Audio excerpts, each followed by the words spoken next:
Let's see this question. क्या बोल रहा है इसमें? Let alpha and beta be two real roots of the equation. ठीक है, क्वाड्रेटिक इक्वेशन दिया हुआ है, क्वाड्रेटिक दिया हुआ है टेन एक्स में। ठीक है, और where k is not equal to one है, alpha is equals and alpha are equal, मतलब के और अल्फा बराबर दिया हुआ है। हालांकि वो जरूरत नहीं पड़ेगी, आगे देखने पड़ जाएगा आपको, वो कट बट जाता है। तो if tan square alpha plus beta is 50 then the value of lambda is. ठीक है, तो आई थिंक यहां पे मुझे सम और प्रोडक्ट ऑफ रूट्स का यूज करना पड़ेगा। ठीक है, तो सम एंड प्रोडक्ट ऑफ रूट्स। ठीक, इस चीज का मैं यहां पे यूज करने वाला हूं। चलिए तो फिर स्टार्ट करते हैं। तो इक्वेशन क्या है? k plus one times tan square X minus root two lambda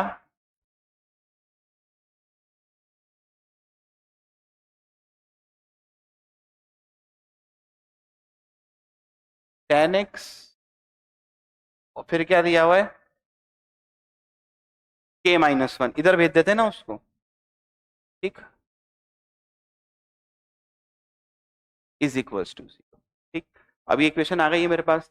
तो यहां से अब इसके रूट्स उसने अल्फा और बीटा बोले हैं भाई। ठीक है, आप समझिएगा। तो जब मैं सम ऑफ द रूट्स की बात करूंगा, बहुत ध्यान से समझना। तो एक काम करते हैं, सेंस ज्यादा बनाएगा कि मैं क्या करता हूं ना, थोड़ी देर के लिए tan स्क्वायर या tan एक्स को t मान लेता हूं।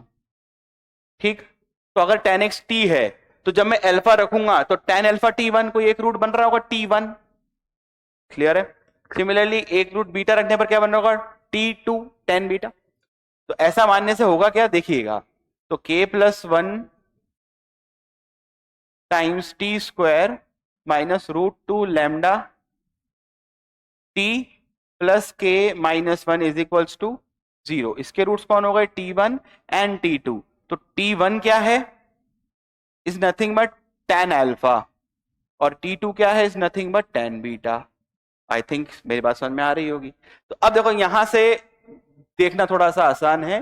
tan of alpha plus tan of beta, sum of the roots. ठीक, क्या आ जाएगा? Root two lambda by one plus k. Similarly product of the roots, tan alpha tan beta, ये कितना आ जाएगा? k minus one upon k plus one. ठीक, तो यहां से मैं क्या करता हूं, tan of alpha plus beta ही निकाल देता हूं, क्योंकि मुझे इसी का स्क्वायर तो गिवन है क्वेश्चन में। तो निकाल देते हैं, तो क्या आएगा ये? tan alpha plus tan beta upon one minus tan alpha tan beta. ठीक है, तो रखते हैं values. tan alpha plus beta ये रहा, root two lambda upon k plus one, और इधर आ जाएगा वन माइनस के minus one upon k plus one. ठीक, ओ सॉरी, के minus one upon k plus one. तो इसको जब मैं सॉल्व करूंगा, देखिए क्या होगा। रूट टू लैम्डा तो बच गया, देखो इन दोनों का एलसीएम के प्लस वन आएगा तो वो तो गया, यहाँ पे के से के गया और बच गया टू, तो ये बच गया रूट टू बाय टू, यानी कि basically lambda by root two. तो ये वैल्यू आ गई इसकी। अब मुझे इसका स्क्वायर करना है, तो लैम्डा स्क्वायर बाय टू, ये मुझे 50 दिया हुआ है ना, दैट मीन्स लैम्डा स्क्वायर मुझे 100 दिया हुआ है। तो लैम्डा की वैल्यू हो गई प्लस माइनस 100। क्वेश्चन में कौन सी दिया हुआ है, ऑप्शन में देख लेते हैं। प्लस माइनस 10, तो 10, हाँ 100 बोल दिया था क्या गलती से? कोई दिक्कत नहीं है। तो 10 हमारा आंसर हो गया, ऑप्शन डी देख लीजिए।